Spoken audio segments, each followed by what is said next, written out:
Usa a minha vida, que não seja o Vitor, mas sim o Senhor, para poder abençoar cada pessoa que está aqui presente. Eu dou a minha boca para que o Senhor possa usar e assim falar conosco, meu Deus. Em nome do Senhor Jesus. Amém? Diz assim, versículo 12. O fogo que está sobre o altar arderá nele. Não se apagará. Mas o sacerdote acenderá lenha nele cada manhã. E sobre ele porá em ordem o holocausto.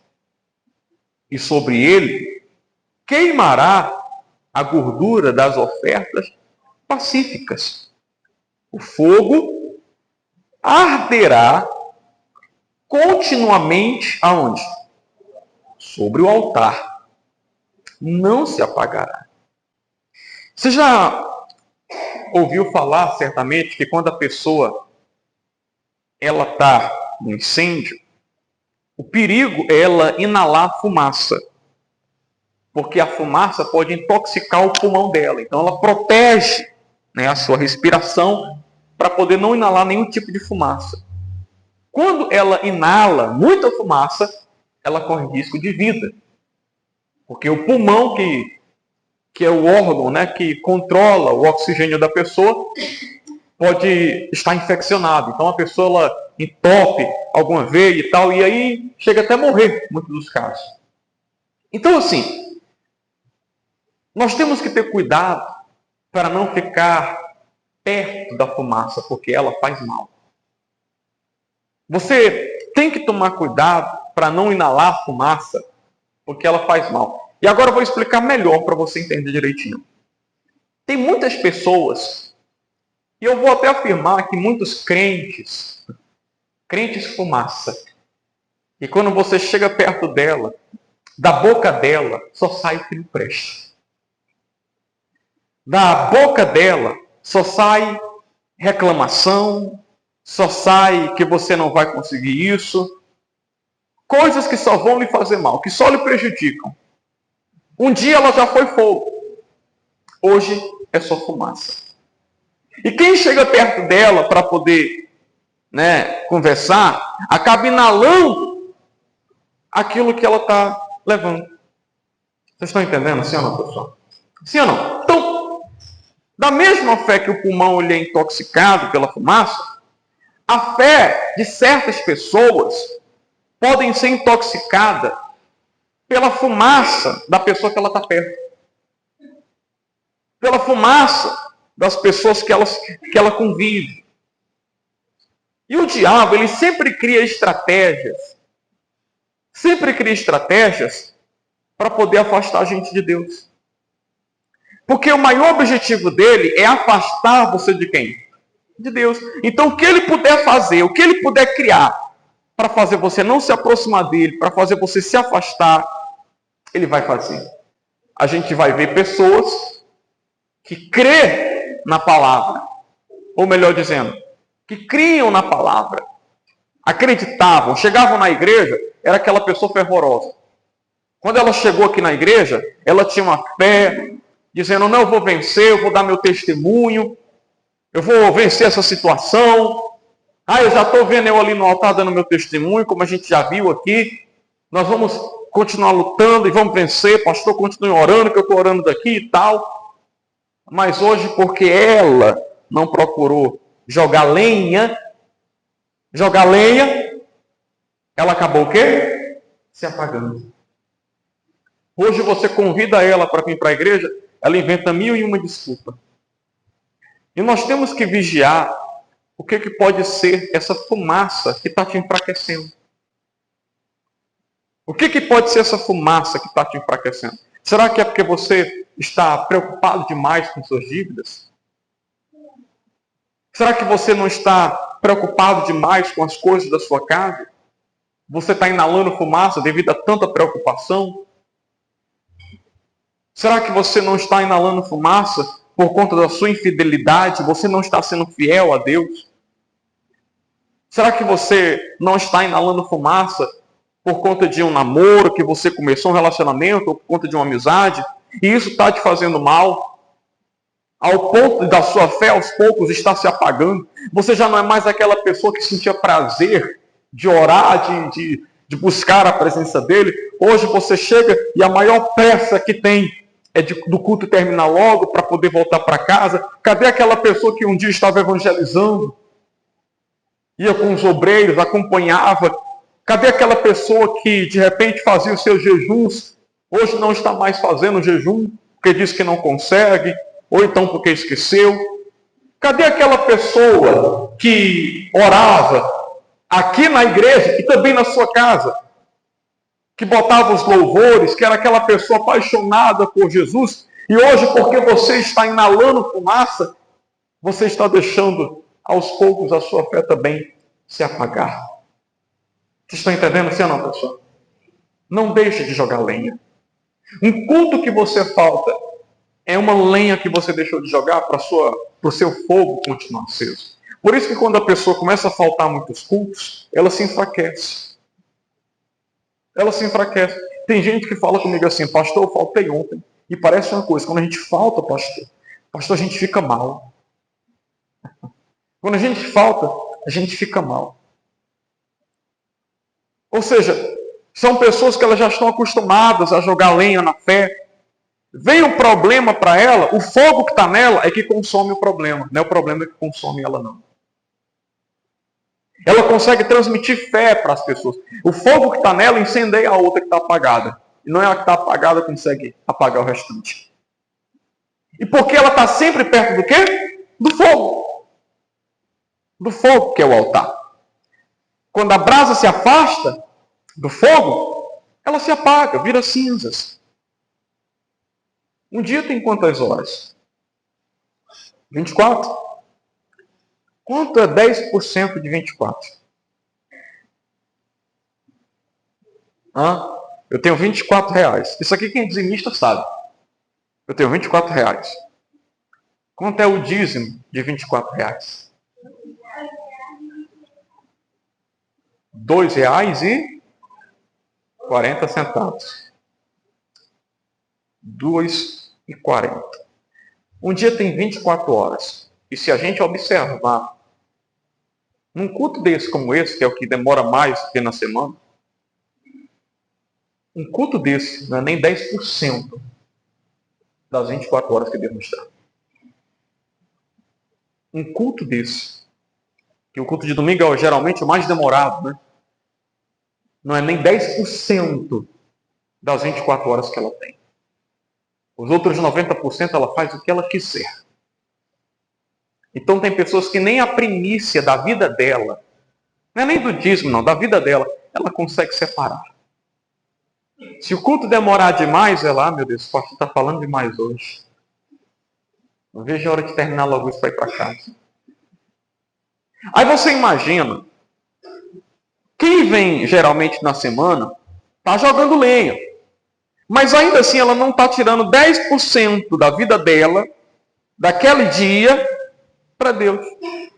Ela ainda não está conseguindo tirar, porque o culto termina 1h30, 1h40, 1h40 de culto. Então ainda assim ela não está tirando 10 minutos daquele dia para Deus. Agora você imagina uma pessoa que só vem no domingo. E justamente no domingo que ela vem, ela falta. Ou seja, ela deixou de jogar lenha. E aos poucos ela está se apagando. Daqui a pouco apaga. Pode observar que ela já não tem mais, como eu estava falando agora há pouco, ela já não lê a Bíblia mais. Ela já não escuta mais os seus louvores como ela escutava antes. Ela já não ora mais. Se ora, só ora aqui dentro. Já não é mais aquela pessoa que busca a Deus na casa dela também. E quando o problema vinha, ela aumentava as orações dela, aumentava o jejum dela. Hoje a cabeça dela só está com vontade de desistir. Vou sair da igreja. Vou sair da igreja. Vou sair da igreja. Porque ela aos poucos, como sacerdote, que o sacerdote tinha que jogar lenha. E como nós somos o sacerdote da nossa vida, ela está deixando de jogar lenha. Ela está se apagando. Por que Deus demora em me atender? Será que é porque você também não demora em atender a voz de Deus? Faz tempo que Deus está te chamando. E você sabe. Faz tempo que Deus está te chamando. E você fica fazendo hora para Ele. Depois não adianta ficar reclamando. Deus demora demais para me atender, pastor. Mas é porque você também demora para atender a voz dele. Por que Deus não me escuta? Porque você também não escuta Ele. Ele te chama, ele fica te puxando e você depois, um dia. Ou seja, aquela pessoa que hoje já foi fogo, hoje está só as cinzas. E não foi o diabo não, foi porque ela deixou de jogar lenha. Ela deixou de jogar lenha. Amém, pessoal? Agora imagina alguém que você convida e ela fala assim: eu vou esperar a situação melhorar aqui, quando melhorar, aí eu vou para a igreja. Imagina, como é que vai melhorar longe do altar, longe de Deus? É o fogo que a gente precisa estar perto para poder a gente estar sempre aceso. E engraçado que a mesma pessoa que fala assim, eu vou esperar melhorar aqui para poder voltar para a igreja. Quando melhorar a situação, quando a poeira baixar aqui, eu volto para ir para a igreja. É a mesma pessoa que não deixou de trabalhar. É a mesma pessoa que não deixou de ir para o mercantil, que não deixou de ir para o banco, não deixou de ir para a farmácia, não deixou de ir para outros lugares, só deixou de vir para onde? Para a igreja. E Deus vê tudo isso. Ela não deixou de trabalhar por conta disso. Ela não deixou de trabalhar por conta daquilo. Ela não deixou de fazer as suas atividades, de ir para a academia por conta disso, disso, outro. Ela não deixou de visitar um parente por conta disso. Ela continua fazendo as mesmas coisas que fazia. O que mudou foi que ela deixou de vir para a igreja. E a igreja continua aberta. Todo dia a igreja abre.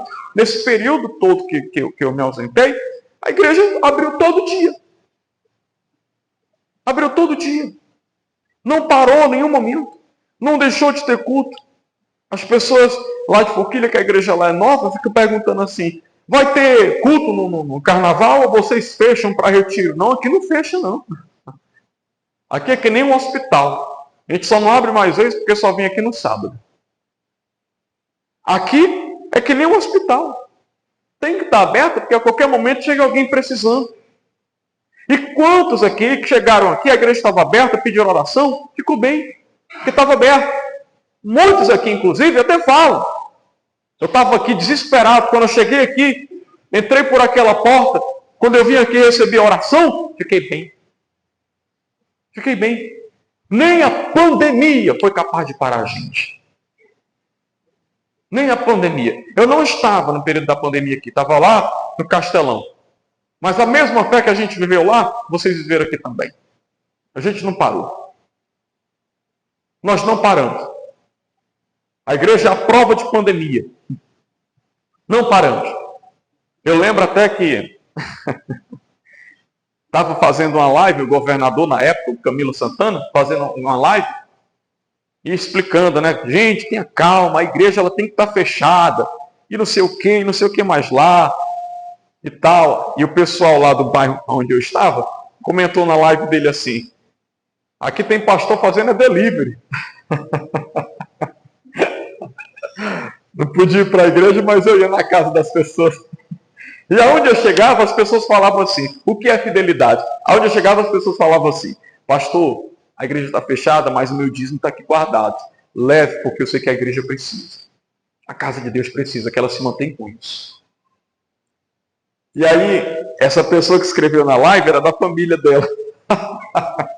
Aí ela falou que estava fazendo delivery. Porque a gente não parou. As pessoas tudo criticam, né? Mas a gente não parou. A gente, né, fazia culto ali, culto na rua. Vim para cá, eu ouvi falar que aqui era aqui atrás, né? Vamos aqui para trás, fazer culto lá atrás. Faz culto ali na rua, faz culto ali na fulano, faz culto ali no Beltrano. E a gente não parou. Então, ou seja, nós não deixamos em nenhum momento o fogo se apagar. Nós, como pastores, se a gente deixar o fogo se apagar, a igreja também se apaga. Se apaga. Você não pode, você é o sacerdote da sua casa. Se você deixar de jogar lenha na sua fé, sua casa, que é a sua igreja, se apaga. Vocês estão entendendo assim ou não, pessoal? Quem tem o fogo de Deus na vida dela, porque está procurando estar aceso, quando vem os problemas, ela não tem medo. Nem quando o médico dá um diagnóstico que pesado, ó, isso aqui. Ela não tem medo. Vinha um problema, veio a luta, ela não tem medo. Eu vou lutar, eu vou vencer isso aqui. Vou fazer um voto por isso aqui, vou fazer um jejum, vou orar de madrugada, eu vou fazer um propósito com Deus, e eu não vou ter medo, porque o que está em mim é maior que o que vem contra mim. Amém? O que está em você é maior do que qualquer outra coisa que vem contra. Você crê nisso? Então fala para quem está do seu lado, o que está em você é maior do que qualquer outra coisa. Glória a Deus, gente. Não tenha medo. Não fique preocupado. Foi um prejuízo grande, pastor. Um prejuízo grande que eu tive. Não fique preocupado. Prejuízo, a gente consegue correr atrás e vencer isso aí. Com vida, meu amigo, e saúde, a gente chega em qualquer outro lugar. Prejuízo é morrer. Aí não tem como mais consertar nada. E com Deus, a gente que anda com Deus, nem a morte é prejuízo para a gente, é lucro. Amém? É lucro, nem a morte é prejuízo, é lucro. Por que o povo sofria na época de Elias com a seca? Não tinha água, nem orvalho mais brotava. Nem orvalho mais brotava. Porque o povo tinha deixado de lado Deus para poder estar adorando Baal. Deixou de lado Deus, deixou de lado de buscar a Deus. Não, vou para a igreja hoje não. Hoje eu vou ficar aqui assistindo a novela. Hoje eu tenho que ver quem é que vai sair do paredão. Não, hoje é o jogo do meu time, eu tenho que ficar aqui. Isso é Baal, sabia? Não, hoje eu vou sair com o namorado. Hoje eu vou ficar no Instagram, passando aqui o TikTok, até dar uma dor. Isso é Baal. Não estou dizendo que é errado, não. Estou dizendo que quando você deixa de lado Deus para poder ficar fazendo essas coisas, é Baal. Não é errado, não. Eu tenho TikTok, tenho Instagram. Tenho. Gosto de assistir o jogo. Nem às vezes, né? Porque é o time para me dar tristeza. Gosto de fazer o que eu gosto, mas eu não posso deixar isso acima do meu Deus. Porque se eu fizer isso, eu estou trocando Deus por Baal. E quando eu faço isso, vem a seca. Vem a seca, que foi o que aconteceu na época do povo de Elias. Na época de Elias. O povo deixou de adorar Deus para poder fazer o que dava na cabeça, para poder buscar outras coisas. Teve uma seca, uma fome que a gente vai ver até pelo fato de Elias perguntar, tem pão? Pão não tem não. Tem não. O que tem ali em casa é um pouquinho de farinha, um pouquinho de azeite. A gente vai fazer um bolo, a gente vai comer e vai morrer. Olha como é que estava a situação do povo. Depois disso vai morrer, porque não tem mais nada não. Mas depois que o povo deixou de dar ouvidos a Baal, depois que Elias mostrou para aquele povo que quem respondia com fogo era o Deus de verdade, o povo deixou de dar ouvidos à voz do diabo para dar ouvido à voz de Deus. Quando terminou o sacrifício, o fogo desceu, Elias mandou matar os profetas de Baal. Fé danada, né? E aí depois foi pedir chuva. Meu Deus, está com 3 anos e meio que não chove, nem orvalho. A gente está numa seca.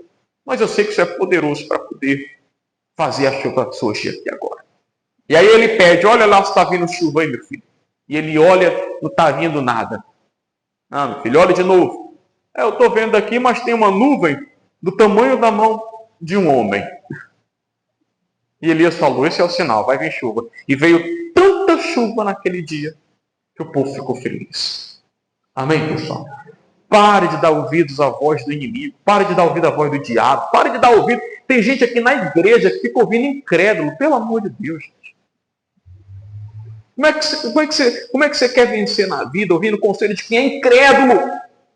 Você tem Deus e vai ouvir conselho de gente que é incrédulo. Uma vez um cantor famoso aí, O cara entrou lá na emissora e falou assim: olha, tem muitos casais que passam por problemas. Eu não vou falar não quem é o cantor não, mas ele já se casou 8 vezes. E ele falou assim na emissora, vocês vão saber só por isso. Olha, você que passa por problemas no casamento, entre em contato comigo, eu já me casei 8 vezes. Eu tenho experiência para poder te ajudar. Meu amigo, só foi experiência do diabo. Como é que uma pessoa que já se separou 8 vezes vai te aconselhar? Como é que uma pessoa que já se separou 8 vezes vai te aconselhar? Só se for para você também ver se separando. Por isso que a gente fala, ó, quem é casado, não tenha amizade, vínculos de amizade com pessoas solteiras, porque o solteiro não sabe aconselhar um casado. Poucos, não vou dizer todos, mas poucos. Raramente se encontra um solteiro que vai, rapaz, luta pelo teu casamento. Agora, quem está casado e bem casado vai sempre dar um bom conselho. Aí o cara já está mal, vai procurar quem já é separado. Rapaz, perde teu tempo não, vai embora dessa casa, macho. Ou então, mulher, vai curtir tua vida, tu é nova e não sei o que mais lá. Cuidado com as fumaças que você fica inalando por aí. O que uma cantora de sofrência vai ficar te ensinando? Vai te ensinar a sofrer também. Vai te ensinar a sofrer. Quem gosta de escutar sofrência, pode observar, o cara também sofre, só pode, porque... Como é que pode? A pessoa está lá só cantando sofrência, sofrência, sofrência. E o cara está ali também se contorcendo de sofrer também. O cara canta, parece até que está vivendo aquela história. A gente vê criança cantando que é apaixonado, que está sofrendo porque perdeu uma menina. Como é que uma criança fica chorando? O cara nunca passou por isso e está lá cantando que está chorando porque perdeu a menina, rapaz. E ele chorando lá, meu Deus, como é que está a situação de hoje? Cuidado com as fumaças que você fica cheirando. Isso pode te matar. Cuidado com as fumaças que você fica inalando. Isso pode te matar. Faz mal. Depois você não vai saber o porquê que aconteceu isso, aquilo, outro, porque tinha muita fumaça. A sua fé está toda intoxicada. Mas se hoje você está assim, se você der ouvidos à voz de Deus, se consertar com Ele, Ele sopra em você o fôlego de vida. Amém? E você sai daqui, ó, renovado. Glória a Deus. Sai curado. Dê ouvidos à voz de Deus. Dê ouvido à voz de Deus que você vai conseguir chegar onde você quer. Glória a Deus. Vamos ficar de pé em nome de Jesus, gente.